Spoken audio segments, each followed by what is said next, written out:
morning, everyone. Thanks for being here. And this session is about hot digital marketing trends, 2014 versus 10 years beyond. And just a quick note before we get started. I was originally scheduled to have Gregg Fraley, an innovation specialist, join me on the panel. Unfortunately, Gregg became ill earlier this week. He's unable to be with us today. But I'll be covering the full hour, and I really look forward to exploring many, many different marketing trends with you. So let's jump into the trends. But before we move forward with them, what I want to do is go back to the future. And in 1985, Back to the Future was a movie about time travel. And it looked into what was ahead, what was coming in the future. And what they envisioned were things like video billboards, or video conferencing, or flat panel TVs, or wearable technology, or tablet computing. And then Minority Report came out, and they envisioned the future as well. And for Minority Report, it was about holographic computing and motion-based computing. And one of my childhood favorites, the Jetsons, again, based in the future, and they had video phone calls. And so at the time, we were looking at these movies and thinking, well, that's impossible. It's fun, but it's impossible. But look at all of those technologies. The vast majority are already true today, and the others are coming true right now. And you know, this is all cool, and you might say, okay, what does this have to do with marketing? But here's the thing. What is a marketing trend? A marketing trend is simply an opportunity for innovation. That's all it is.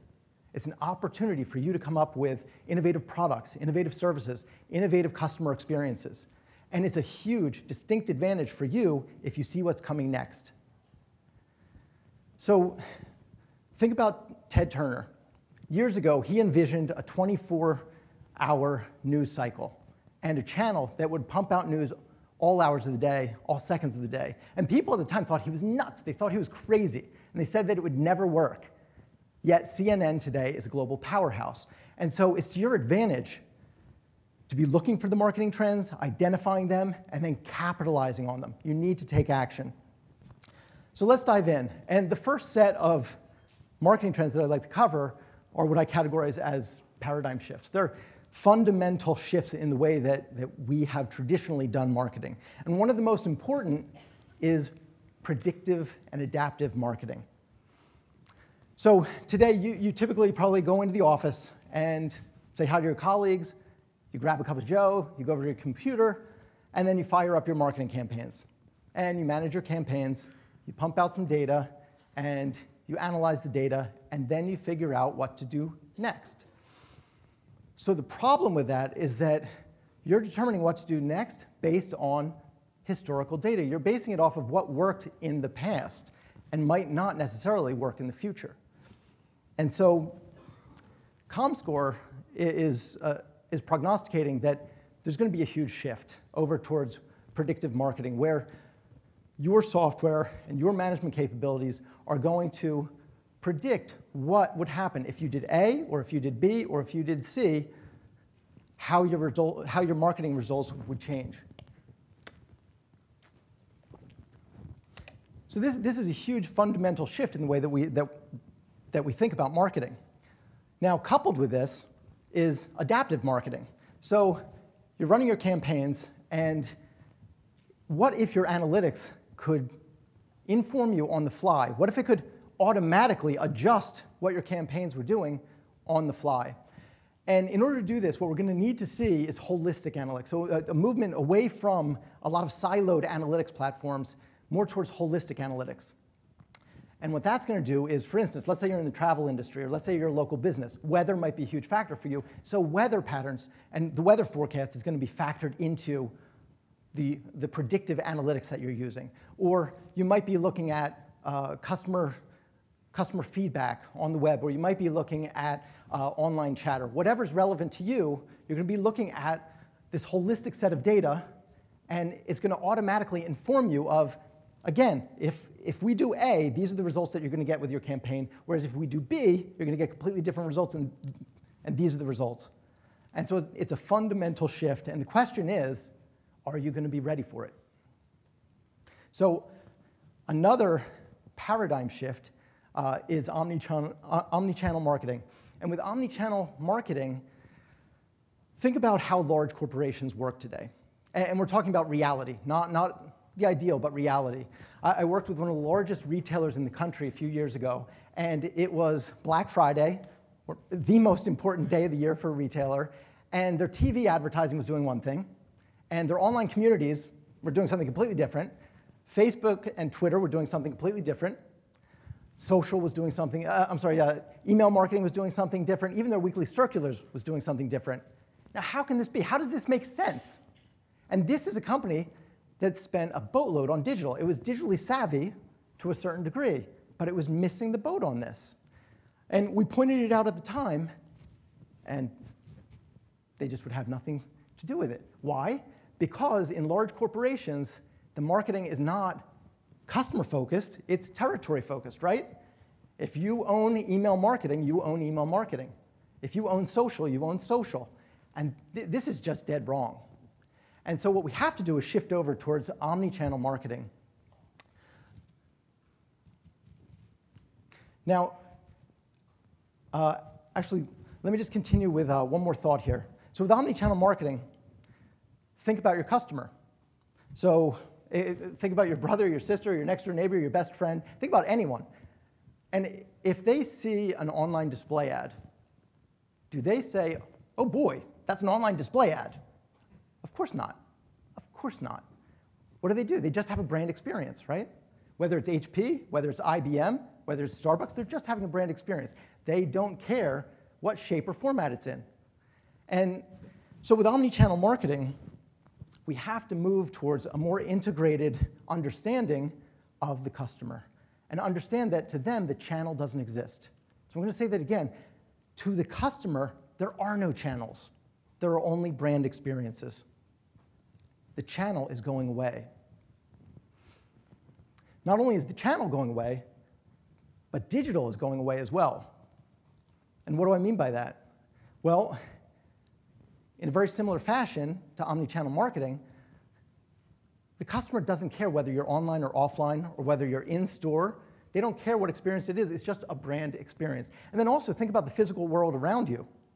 So more and more of our environment that surrounds us, that envelops us, is becoming digital. Think about the Nest thermostat. Is it digital? Is it not digital? The lines are starting to blur. And so what you're going to see is the meaning of digital is going to be blurred and it's going to go away. It's simply going to be marketing and it's simply going to be experiences. So the channel's going away, digital's going away. What else is going away? The click is going away. Now, the click is near and dear to our hearts, right? As marketers, we love the click. Clients love the click. Everyone loves driving clicks. But we're going to be facing an era where the click is slowly going to evolve and disappear. And so what do I mean by that? Well, picture yourself today. What happens today? You're driving in a car, you get hungry, so you decide to pull out your cell phone and you check for a local restaurant. So you start clicking away, and you find some restaurants and you go, you have lunch. In the future, what's going to happen is your mobile phone is going to detect when you're hungry, even before you realize it yourself.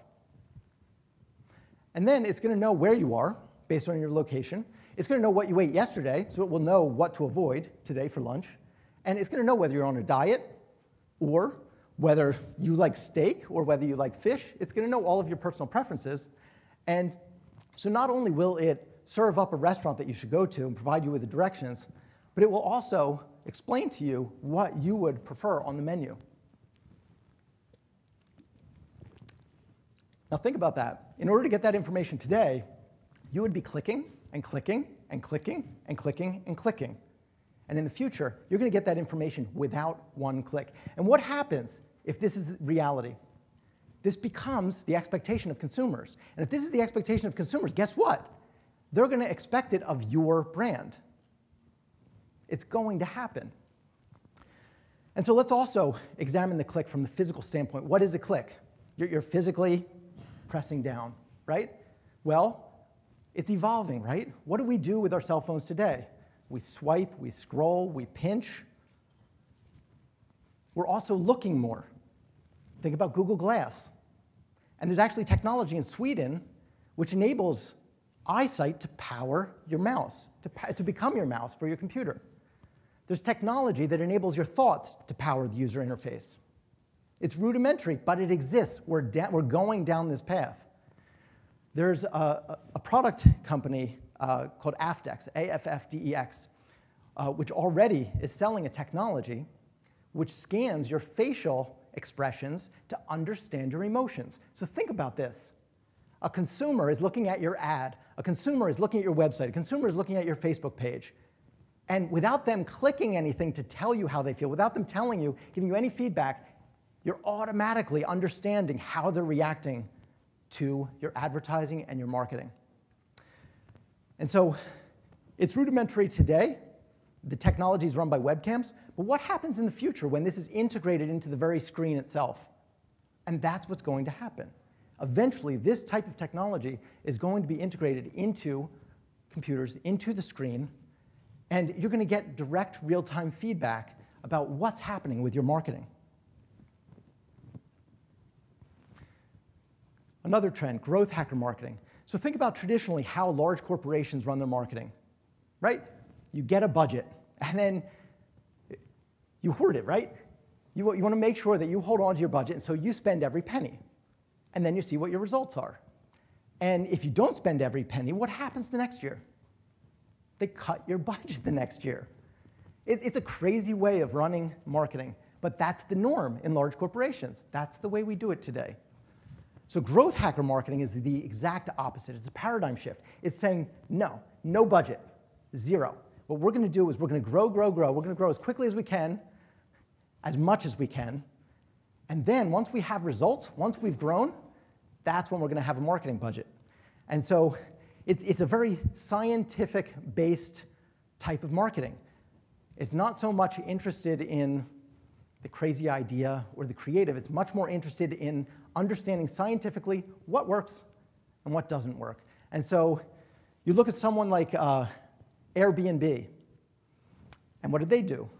One of the things they did was they wanted to help their property owners automatically funnel their property listings into Craigslist. But there was no API at the time. So what did they do?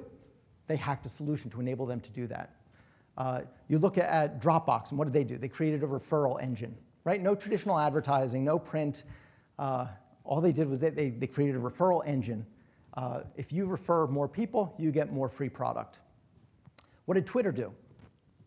Twitter had an interesting challenge because it was already growing very rapidly. But what they noticed was that the vast majority of people would come once, and then they wouldn't come back. And so instead of doing what a traditional marketer might do, which is, say, run email marketing campaigns at those people, try and bring them back, or running retargeting campaigns at them, what they did was they tried to look at the science of their core customer, their best customers. And they said, OK, the trigger point, the lever here is if we can get someone to follow 5 to 10 people their very first day on Twitter, then we're golden. Then they're going to stick around. Then they'll be a good user. And so they focused on things like that rather than, say, email marketing or retargeting. And so it's a very different approach to marketing. And what's going to happen is you see more and more examples like Twitter, like Airbnb, like Dropbox. And naturally, this is going to funnel up to larger corporations and become much more mainstream. Radical transparency is another trend. So this you're probably well aware of, but you just can't hide behind bad news anymore. You can't run a PR campaign and try and diffuse the issue. It just doesn't work because your audience is too smart, they have access to too much information, and they will gladly tell the world for you if you're not going to do it. And so we're entering an era where you just have to be honest, you just have to be truthful, you have to be transparent, very open with everyone. And not only hiding, it's not just an issue of hiding from good news or bad news. What it is also having real conversations with your customers. Having very transparent conversations with your customers. So what that means is instead of broadcasting, buy from us, buy from us, buy from us, you're going to want to have a dialogue that is sincere and that actually matters to your audience. And so I'd love to think of the example of the Dove Real Beauty campaign.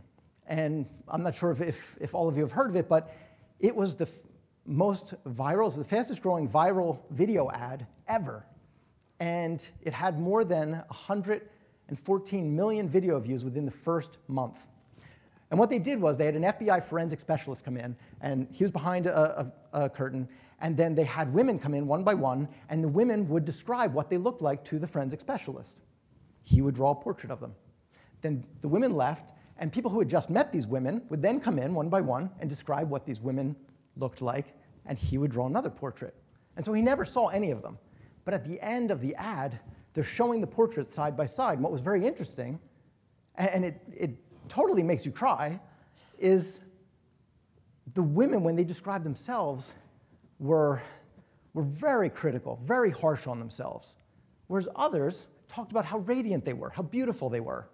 And it was very interesting talking about the dialogue of just how women perceive beauty. Now, personally, I think that they should have taken radical transparency to a whole other level. You know, what they did is a good first step, talking about how you feel about yourself and you feel about beauty. But it's still focusing on what your face looks like.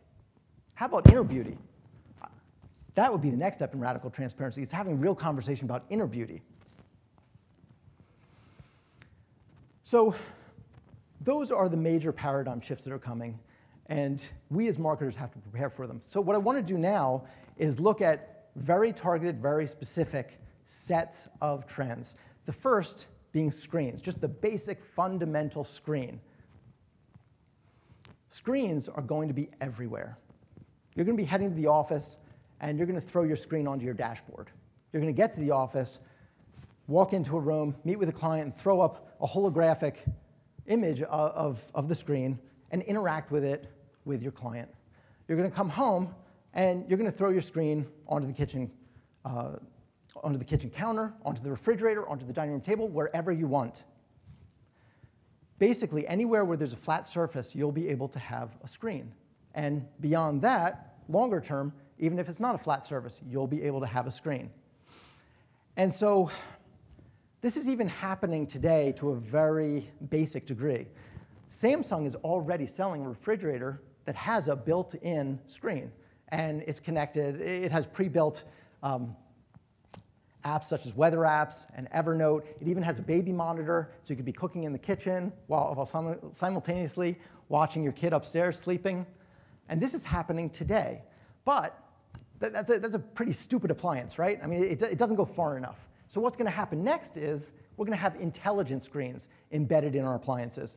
And so not only will it just connect to the web, not only will it just connect to Evernote, but it's going to become intelligent, and it's going to examine the contents of what's inside your refrigerator. And then if we're saying that screens are everywhere, well, guess what? Wherever there's a screen, there's marketing. There are advertising opportunities. There are engagement opportunities. And so what we're going to see is these intelligent screens being married with very intelligent marketing. So if the screen is examining what's in your refrigerator, and it says, OK, well, you know, it's clearly you like steak. Well, maybe the local steakhouse wants to conduct some marketing with you. But if we're getting to this level, it's going to have to be very valuable to you, right? Maybe they come at you with recipes for how to make your steak more delicious. It can't be just an overt coupon. That doesn't work. It has to be valuable. Let's say you have a lot of junk food in your refrigerator. Maybe then local fitness trainers, personal trainers, the gym down the street wants to talk to you and have a sincere conversation about, hey, let's talk about health. If you're going to have this and this and this today, you really need to run for at least 3 miles. Or it might give you advice. OK, have a little bit of junk food today, but here's a nice healthy menu for you for tomorrow. And so this is what's coming. With more screens, we're going to have more crazy types of interactions with customers in crazier and crazier places. And it's going to have to be customized and personalized for the situation. Now, customers, even with all the proliferation of screens, whether they're on their cell phone or their tablet or their laptop or their desktop, or in the future, if it's their kitchen countertop, or whether it's on their car dashboard, they really don't care, right? Again, all they have is brand experiences. They don't care about your mobile strategy. They could care less about that. All they care about is, am I having a personalized customized experience that matters to me? Are you compelling me? Because otherwise, you're irritating me. You're annoying me. You're getting in my way. So on the topic of screens, there are 3 videos which I'd like to recommend to you. 2 are by Corning. A day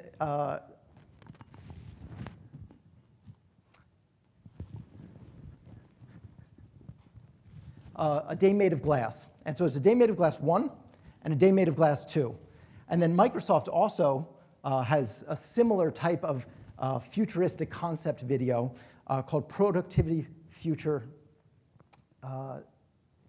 And so look for those, because I think that those are very telling of what's coming in the future with the screens that we're going to interact with.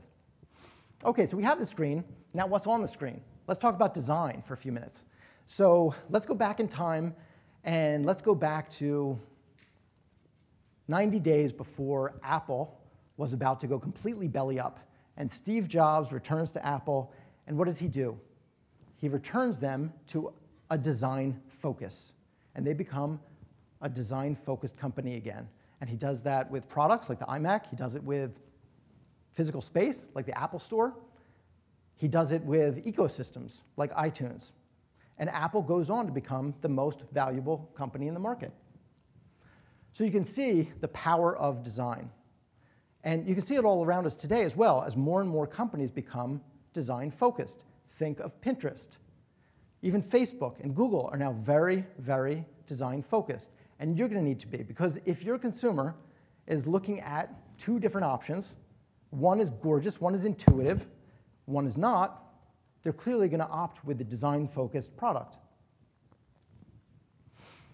Now, when we're talking about design, we're not only talking about, say, the color. We're not only talking about what it looks like. We're talking about what you can't see as well. We're talking about invisible design.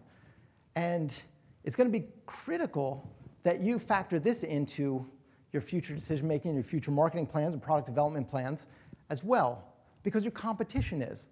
And they're already doing it.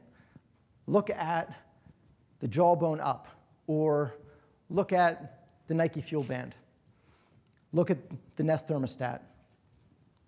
You can't really see everything that's going on. There's a lot of digital activity that's flying around there. You can't see any of it. It's just invisible. And this is the type of environment that we're going to need to get used to when we talk about design.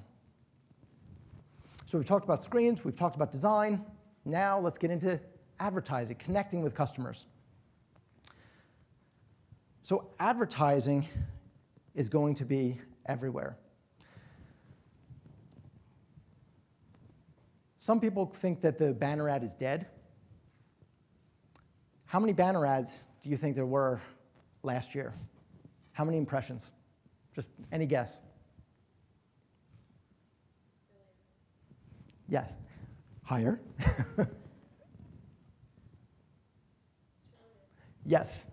5.3 trillion display ad impressions last year. And so whoever thinks that the display ad is going away, that's not true. It just ain't so. In fact, the growth of display advertising is crazy. There's an increase of 1 trillion display ads from 3 years ago to last year. That's insane. That's crazy growth. Now, also, coupled with all of this advertising everywhere, is the fact that advertising is going to change its shape and its form, and you might not recognize it as advertising, even though it actually is. So for anyone who read the book Biology by Martin Lundstrom, it's a great book, and it examines American Idol and the advertising performance that goes into American Idol. And just very quickly, so Coke and Ford were both sponsors of the show. They both paid $26 million to be sponsors of the show.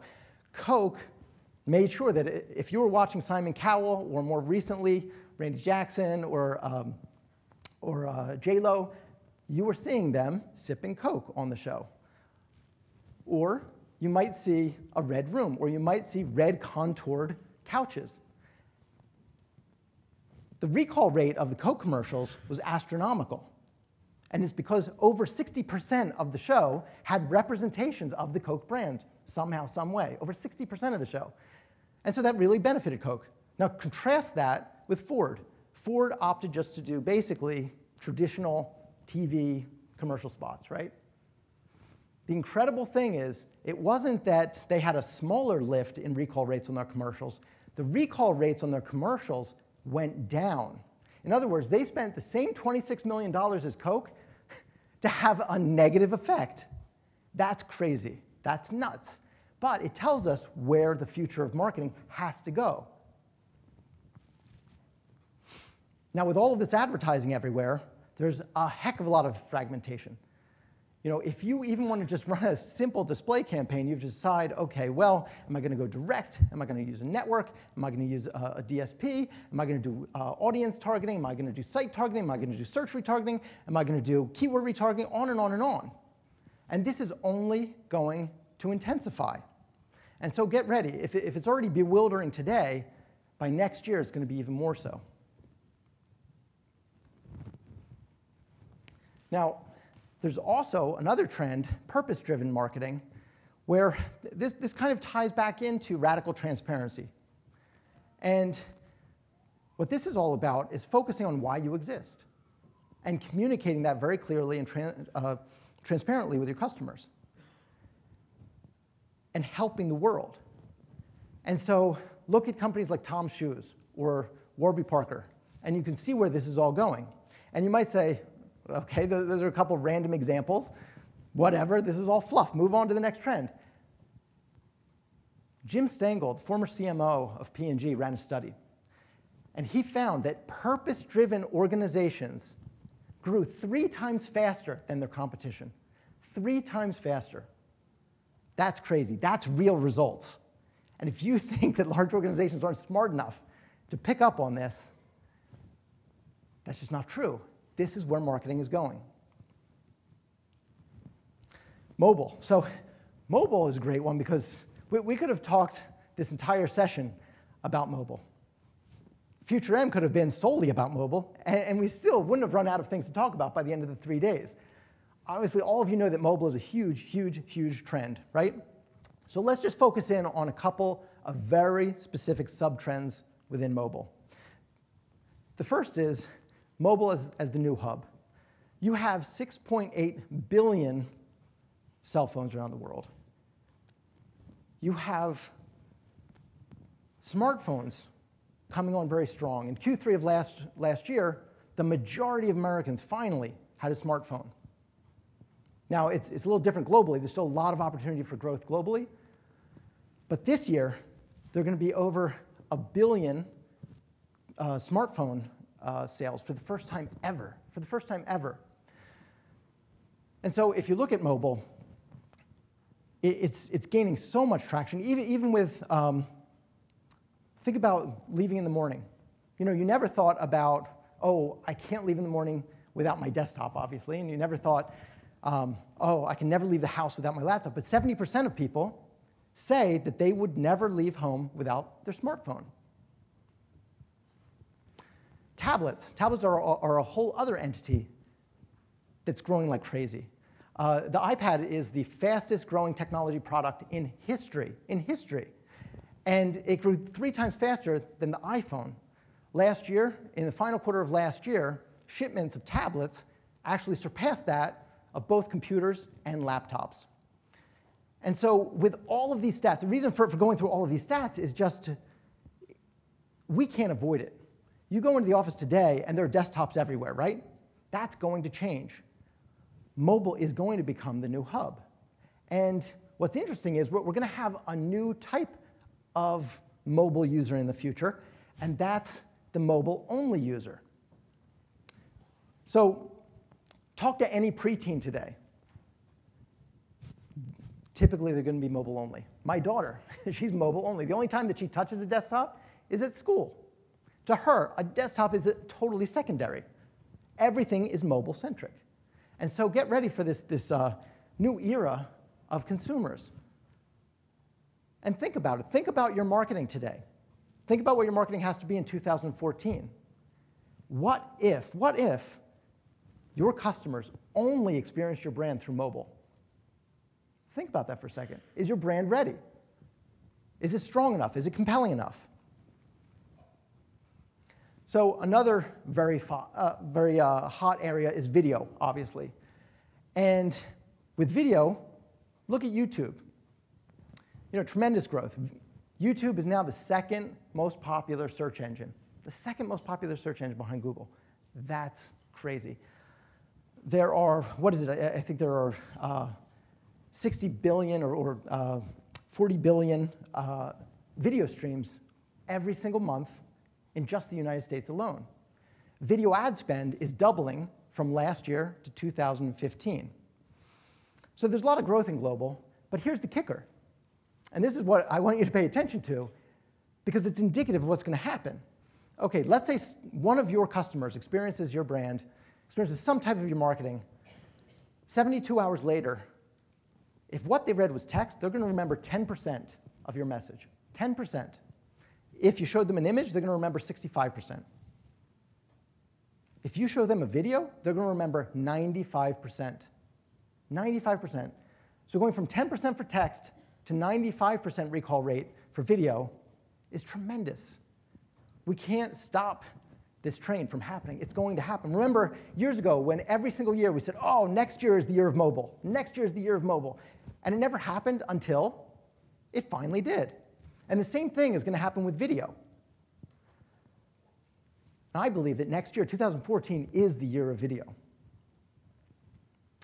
Facebook and Twitter. Again, we don't have to go into all the details of how massively successful this is and what a significant trend it is.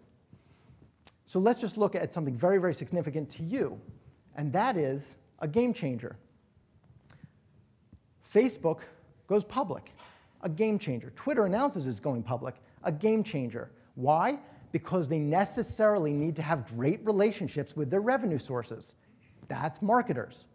And so expect a whole slew of new products and offerings in the coming year and the coming years to help marketers have much richer experiences with users of Facebook and Twitter. Now, 10 years down the road, 2024, what's going to happen? Who knows? We don't even know if Facebook and Twitter are going to be popular, if they're even going to exist anymore. But certainly, in the coming years, expect a tremendous amount of monetization and richer marketing opportunities for you on Facebook and Twitter. So another trend, real-time. So we're going to walk through 3 different facets of real-time. And Mark Andreessen famously said, software is eating everything. And what I say is software is eating marketing. And think about it.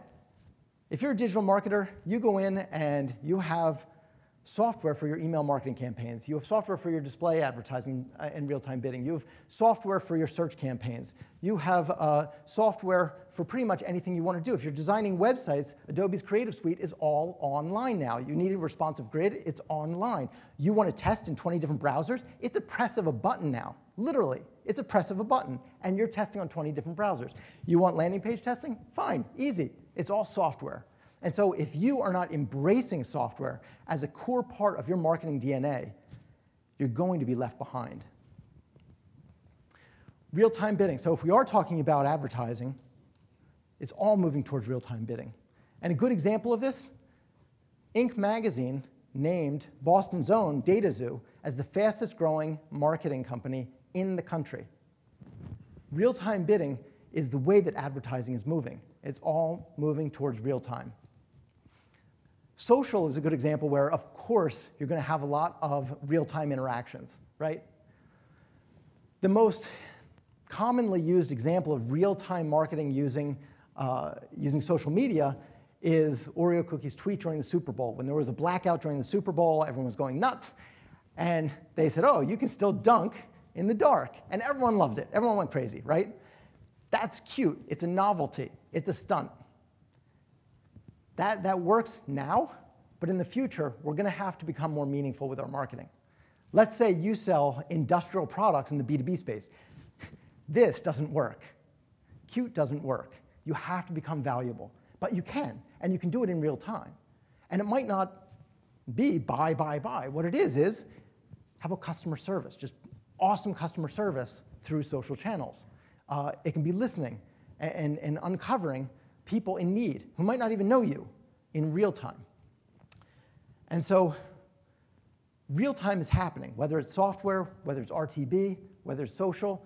your marketing is going to need to evolve and become real-time, but not so much in the sense that you read about a lot in publications where they give the Oreo example. So another major trend is mashups. And if there's anyone in here who works at a PR agency or works at an SEO shop or who works at a social media agency, this one's for you. Moving forward, what you're going to see is the PR agency is going to go away. The SEO agency is going to go away. The social media agency is going to go away. And it's not that they're going out of business, but what's going to happen is there's going to be a necessary mashup. In order to maximize results, you necessarily need to integrate your PR with your SEO, with your social. We ran a campaign for one of our clients in support of a competition that they had, and very interestingly, it wasn't the social post which had the most social traction, it was actually the PR. The PR is what generated huge social interest. And of course, you have to optimize everything in order to make sure that it's all findable. And so this is the way that you maximize results. In the future, companies are not going to be hiring a PR agency and an SEO agency and a social agency. They're going to need it all combined because they're going to need it very, very tightly integrated, especially if we're talking about real time. And this goes on and on. Paid search and display, same thing. Social and mobile, same exact thing. Expect mashups. So content. So content marketing has been a huge, huge, huge buzzword, right? But there is a ton of mediocre content out there and content that just sucks. We're being overloaded with content right now. 82% of businesses plan on increasing their content marketing investment in the coming year. So we're being inundated with all this mediocre content, and guess what? There's more coming. So how do we fight this? How do we cut through all the noise? And I believe it's through transmedia storytelling. And what that is the idea that you communicate across multiple platforms with your customers, but you also involve a certain percentage of your audience in the actual narrative development process. A great example of this is Coca-Cola. And it had a campaign about making possibilities happen. And what it decided to do was to treat its community as its marketing department. And it invited them to come up with ideas of what do you want to see Coke? It was actually Coke Zero. What do you want to see Coke Zero doing? And there was a collective decision, hey, let's create a dance. Let's create a dance where everyone around the world can perform it. And so they said, okay, great idea, you come up with the dance. And so they had many, many different submissions from their own community for potential dances, and then they selected one. And it was someone who actually came from a very rough childhood. Parents certainly didn't understand his passion for dance, didn't understand how that was going to get him out of the situation that he was in. But he won the competition. And so Coke Zero went around and they selected and they cast actors and actresses from their own community again to perform in the video ad for this. And the dance was called Tappy Toe. And so if you haven't seen it yet, you can just Google Tappy Toe and check it out on YouTube. But it's the Tappy Toe dance where, again, they're mirroring the life of the actual community member. Fighting with parents, the parents don't understand his passion for dance. He goes out, he trips over a Coke Zero bottle and happens upon this fantastic dance move and turns it into a global sensation. And the last scene is him with his family, and everyone is very loving and very proud, and it's fantastic. And it's very powerful. Transmedia storytelling is much, much more powerful than buy now. International. So international is largely ignored in our marketing conversations, right? We're constantly talking about things like social media, we're talking about things like the most current trends, but rarely do we talk about international, yet international growth is a huge, huge opportunity. Consider this. Look at the top 10 internet properties in terms of traffic. 80% of them, according to ComScore, 80% of them are US-based. So 80% of the top 10 trafficked websites in the world are US-based, yet 81% of the traffic is coming from outside of the US. That's nuts. But it's also a huge opportunity. And where there's opportunity, smart marketers are going to capitalize on it. 360-degree marketing. So a lot of what we've been talking about is what? It's looking at sight, right? We're reading text. We're looking at images. We're watching videos. It can include some sound with the videos, right? So I believe that the era that we're heading into, and certainly this is not going to happen in 2014, but certainly by 2024, you're going to see this everywhere.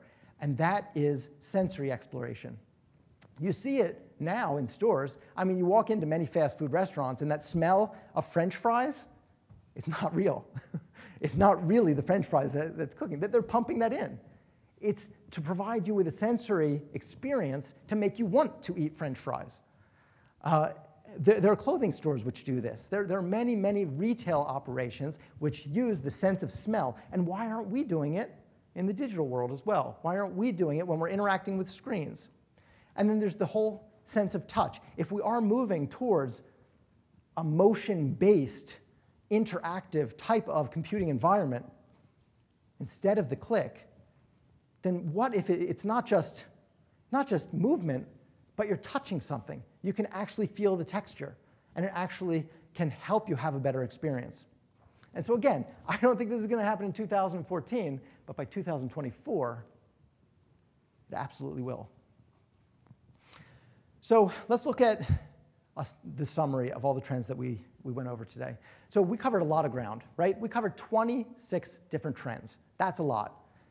But here's the thing. When you leave today, you have to take action. It means nothing if you know about these trends if you don't take action. And so my request to you is look at the trends and figure out which ones you're going to capitalize on.